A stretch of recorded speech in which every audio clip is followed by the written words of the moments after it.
Assalamualaikum warahmatullahi wabarakatuh. Apa kabar sahabat Amirul Mukminin? Semoga semua dalam lindungan Allah Subhanahu wa Ta'ala. Malam Lailatul Qadar adalah malam istimewa yang lebih baik dari 1000 bulan. Saking istimewanya malam Lailatul Qadar ini, tidak ada yang tahu kapan akan terjadi. Kemunculannya sangat rahasia. Namun Nabi Muhammad SAW memberikan petunjuk bahwa malam Lailatul Qadar ini terjadi di 10 hari terakhir Ramadan, yakni pada malam-malam ganjil. Malam yang istimewa itu pun sangat dinanti oleh umat Islam. Lailatul Qadar disebut di dalam surat Al-Qadar yang menerangkan bahwa Lailatul Qadar adalah satu malam yang penuh dengan kemuliaan di bulan Ramadan. Di masyarakat tanah air, kisah orang-orang yang mendapatkan Lailatul Qadar pun terdengar. Salah satu kisah yang diceritakan turun-temurun kepada santri Pondok Pesantren Darul Dakwah Wal Irsyad atau DII Mangkoso, Kecamatan Sopeng, Riaja, Kabupaten Baru, Sulawesi Selatan. Kisah spiritual yang dipercaya terjadi di malam Lailatul Qadar itu dialami oleh Andre Gurutan Haji atau AGH Abdurrahmat Ambo Dale, pendiri DII yang disaksikan oleh warga sekitar. Saat itu, Andre Gurutan Haji sedang beriktikaf tengah di dalam Masjid Mangkoso, tepatnya di malam ke-27 Ramadan.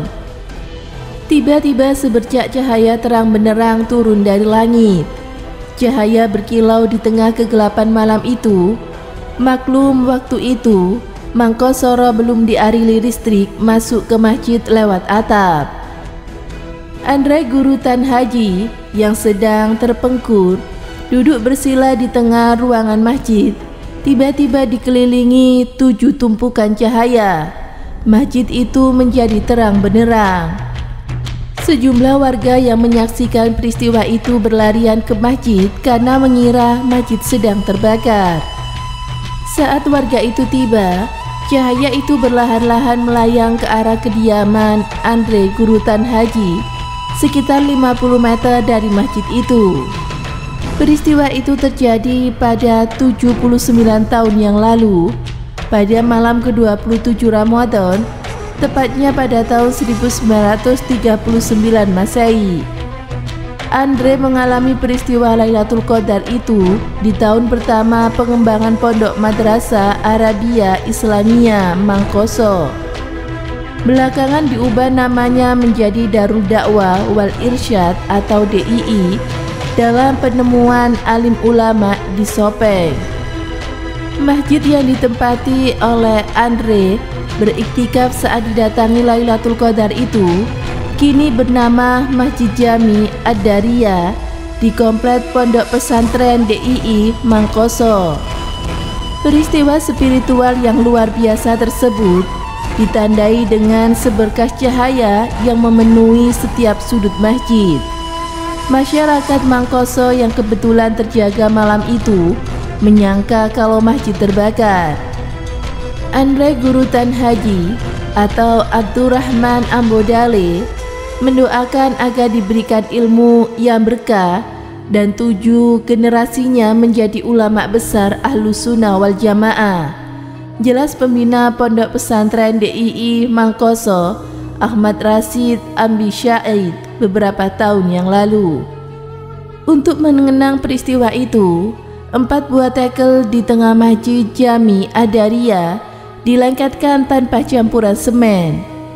Disinilah Gurutan duduk saat didatangi Lailatul Qadar, kata salah satu orang jamaah suatu ketika. Sebagian warga Mangkoso yang hidup di masa itu mengatakan beberapa hari air di sumur di rumah Ambo terasa manis dan lezat airnya setelah peristiwa itu. Ambo Dale hijrah ke Mangkoso dari Sengkang untuk mengembangkan pengajian di Sopeng Riaja atas permintaan berkali-kali Datuk Sopeng Riaja, Andi Yusuf dan juga Pagon Peta Sopeng. Pengajian perdana dilakukan di Masjid Mangkoso pada hari Rabu tanggal 29 Syawal 1357 Hijriah atau bertepatan pada 21 Desember 1938 Masehi. Sejak saat itu, Mangkoso dikenal sebagai kota pengaji. Dijuluki tempat yang tenang, penduduknya hidup tentram. Jangankan perampok atau pencopet, pencuri sekecil apapun tidak pernah ada. Bahkan, bila ada di antara mereka yang melakukan perbuatan zina, Gurantan langsung memberitahu. Beliau lalu menyampaikan kepada masyarakat agar orang tersebut dikeluarkan dari kampung. Gurutan meminta agar tradisi lama masyarakat yang bertentangan dengan ajaran Islam seperti memuliakan batu-batu kuburan dan pohon-pohon besar segera dihentikan. Gurutan bahkan memerintahkan agar batu-batu nisan yang telah dibongkar itu dijadikan pondasi jalan agar bisa diinjak oleh masyarakat untuk menunjukkan bahwa batu-batu tersebut tidak punya kekeramatan apa-apa. Di masa pemerintahan Arung-Petakoa, ia sangat mempertahankan tradisi tersebut. Namun setelah menghembuskan nafasnya yang terakhir, Petakoa memerintahkan supaya amalan yang mengandung unsur kufarat itu segera dihentikan. Imam Lailatul Palewali. Berkat Lailatul Qadar itu juga datang menjemput Imam Lapeo di Kampalagian, Palewali, Sumatera Barat. Waktu itu masih dalam wilayah Sulsel tahun 1952. Mantan ketua jurusan sastra Arab Fakultas Sastra UHAS atau Almarhus, Asyad Buah sering menyampaikan kisah Lailatul Qadar turun menjemput Imam Lapeo. Menurutnya, Imam Lapeo menghembuskan nafas terakhir dengan tenang dalam usia 114 tahun pada hari Selasa, tanggal 17 Juni 1952 di Lapeo, bertepatan pada 27 Ramadan 1362 Hijriah. Malam itu, suasana sangat tenang tanpa hembusan angin di Lapeo. Segala benda, alam, dan pepohonan rebah sujud. Seberkah cahaya menerobos kegelapan. Imam Lapeo mengalami malam Lailatul Qadar dan keesokan harinya beliau wafat, kata As'ad Buah suatu ketika di Fakultas Sastra Unhas. Malam itu, Imam Lapeo diyakini sudah tiada di dunia fana. Sejumlah masyarakat yang pernah mengangkat jenazah Imam Lapeo ke halaman Masjid Imam Lapeo, tempat pemakaman, mengaku seakan hanya mengangkat kain kafan sangat ringan. Salah seorang cucu Imam Lapeo, Ahmad Arfan Mubasyara, mengaku tidak tahu banyak tentang kejadian spiritual kakeknya itu. Saya juga hanya mendengar dari beberapa orang, termasuk dari dosen saya di Fakultas Sastra itu, ujar Arfa. Makam Imam Lapeo di sisi utara Masjid Nurut Taubah di Lapeo lebih disebut dengan sebutan Masjid Lapeo. Hingga kini masih menjadi tujuan ziarah dan wisata spiritual di Sulbar. Masjid itu dikenal dengan menara menyerupai arsitektur Istanbul, sehingga Imam Lapeo juga disapa dengan nama Kane Ambol, yakni orang yang pernah mengunjungi Istanbul, perairan sebutan Istanbul ke Ambol. Selain makna lainnya, Ambol yakni jangan coba-coba bertentangan dengan Imam Lapeo, nanti mendapatkan teguran secara langsung.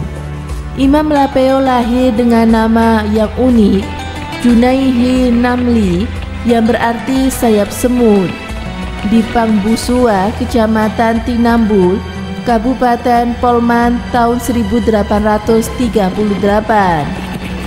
Dikenal sebagai ulama karismatik, penyebar agama Islam di Sulselbar, khususnya di Tanah Mandar.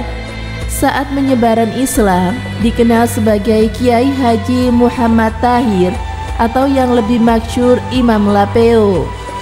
Nama Lapeo yang melekat pada Imam Lapeo diambil dari nama kampung di Kecamatan Kampalagian, sekitar 287 km dari Makassar dan 33 km dari kota Polewali.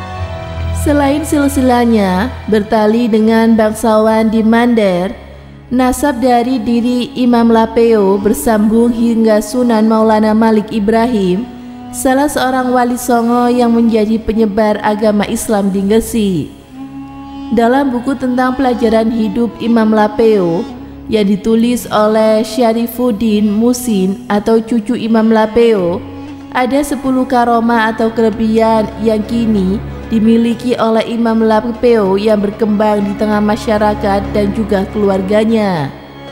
Sebagian di antaranya menjadi khotib dan juga imam sholat Jumat di tempat yang berbeda, menyelamatkan orang tenggelam, membayar hutang dalam keadaan terjepit dan lain sebagainya.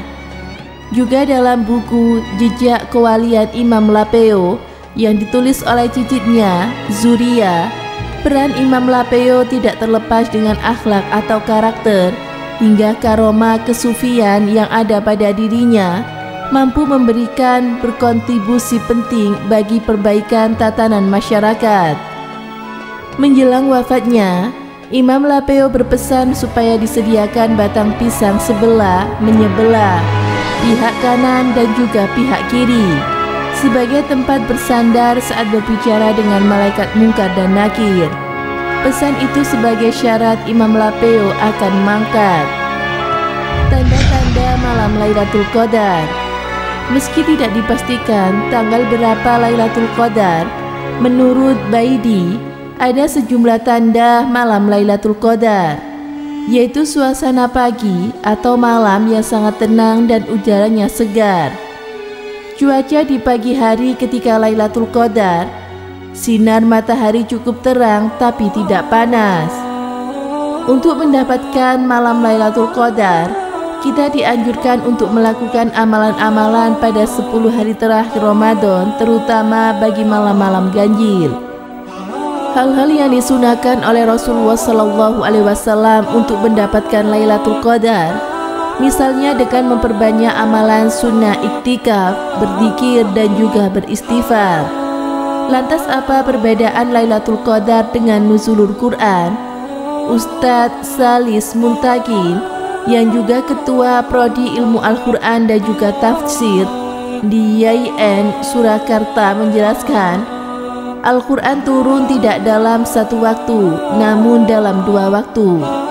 Pertama, Al-Quran diturunkan oleh Allah dari Lauful Mahfud ke Baitul Izzah di langit dunia. Setelah itu baru Allah menurunkan Al-Quran dari langit dunia kepada Nabi Muhammad SAW secara berangsur atau bertahap. Peristiwa diturunkannya Al-Quran dari Lauful Mahfud ke Baitul Izzah, inilah yang disebut sebagai malam Lailatul Qadar.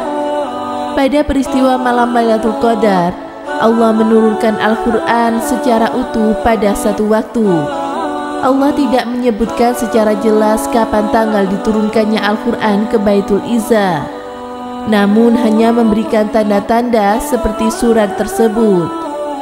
Kemudian setelah turun ke Baitul Izzah, Allah menurunkan Al-Quran kepada Nabi Muhammad SAW secara bertahap. Turunnya wahyu Al-Quran yang pertama kepada Nabi Muhammad terjadi saat Rasulullah berada di Gua Hiro. Malaikat Jibril membawa wahyu pertama kalinya, yakni Al-Quran surat Al-Alaq ayat 1-5, yang artinya, bacalah dengan menyebut nama Tuhanmu yang menciptakanmu. Dia telah menciptakan manusia dari segumpal darah. Bacalah, dan Tuhanmu lah yang maha pemurah, yang mengajari manusia dengan perantara kalam. Dia mengajar kepada manusia apa yang tidak diketahuinya. Al-Quran Surat Al-Alaq ayat 1-5. Namun demikian, muncul perbedaan mengenai waktu pertama kali turunnya wahyu dari langit ke bumi kepada Rasulullah SAW. Sebagian ulama berpendapat turunnya Al-Quran ke bumi tepat merujuk pada malam Lailatul Qadar. Sebagian ada yang mengatakan pada 17 Ramadan. Di Indonesia, ada 17 Ramadan inilah yang biasa diperingati dengan sebutan Nuzulul Quran.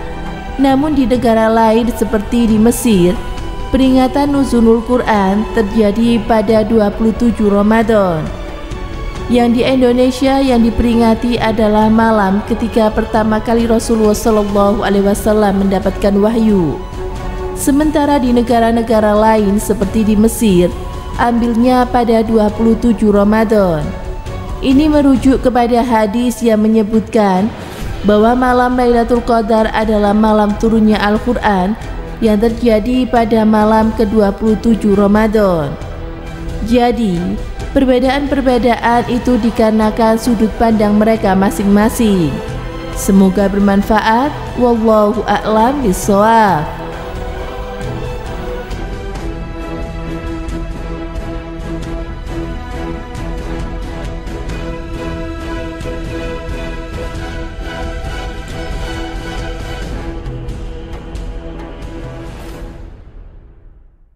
Assalamualaikum warahmatullahi wabarakatuh. Pemirsa Amirul Mukminin yang dirahmati Allah Subhanahu wa taala.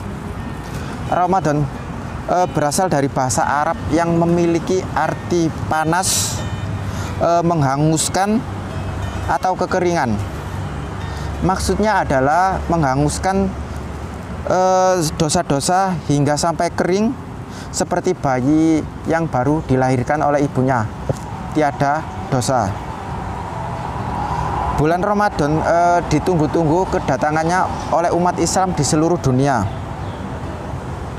Bulan Ramadan memiliki keutamaan yang luar biasa. Di antaranya adalah yang pertama, bulan diturunkannya Al-Quran atau Syahrul Quran. Yang kedua, bulan penuh keberkahan atau Syahrul Mubarak. Yang ketiga, bulan penuh pengampunan. Yang keempat, dibukanya seluruh pintu-pintu surga dan ditutupnya pintu-pintu neraka di bulan Ramadan. Kelima, dilipatkan gandakannya seluruh pahala. Keenam, diturunkannya malam Lailatul Qadar yang pahalanya senilai lebih baik daripada 1000 bulan atau 83 tahun lebih. Yang ketujuh, semua setan dibelenggu di bulan Ramadan.